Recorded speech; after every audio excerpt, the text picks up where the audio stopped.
Ipinagutos ni Department of Transportation Acting Secretary Giovanni Lopez na tiyaking may patutupad na maayos ang online ticketing system sa mga shipping lines para na rin makaiwas sa mahabang pila ang mga pasaherong uuwi sa kanilang lalawigan ngayong undas. Si Bernard Ferrer sa detalye.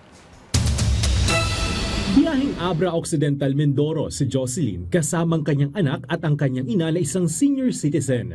Maaga silang nagtungo sa Batangas Port upang makaiwas sa pagdagsa ng mga pasero ngayong linggo para sa undas. Kasi may senior po ang kasama, sir. Tsaka PWD tong anak.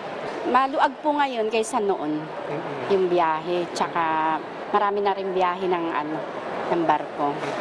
Mabilis naman na nakabili ng tiket si Lucy pauwi sa kanilang bayan sa Gloria Oriental, Mindoro. Iniiwasan nila ang karanasan nung nakaraang taon.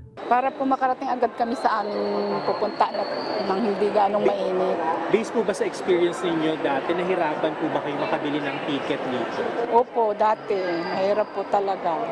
Formal inspeksyon ni Department of Transportation Acting Secretary Giovanni Lopez kasama si Philippine Ports Authority General Manager Jay Santiago ang mga pasilidad ng Batangas Port.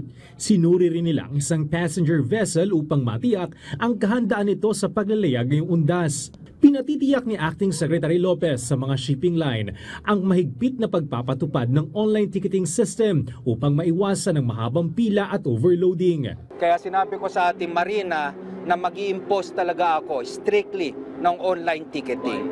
Mas mahirap minsan ang pagmomonitor, no, kapag hindi online, yung kung sumusobra ang ating pasahero. Yung sinasabi natin overloading.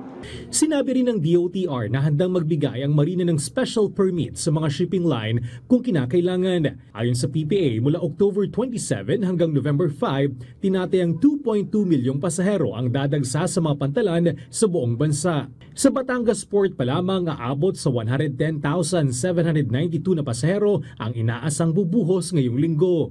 Makikita natin yung dagsa ng mga kababayan natin dito, magsisimula yan sa Atrenta, no?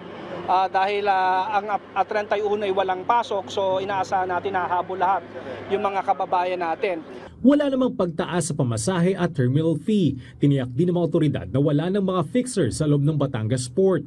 Patuloy mahigpit na seguridad kung saan nakadeploy ang mga tauhan ng Philippine Coast Guard kasamang kanilang K9 units at ang maritime group ng Philippine National Police sa loob at labas ng terminal. Samantala, ininspeksyon din ni Acting Secretary Lopez ang Batangas Grand Terminal upang masiguro ang maayos na waiting area para sa mga pasahero. Bernard Ferrer para sa Pambansang TV sa Bagong Pilipinas.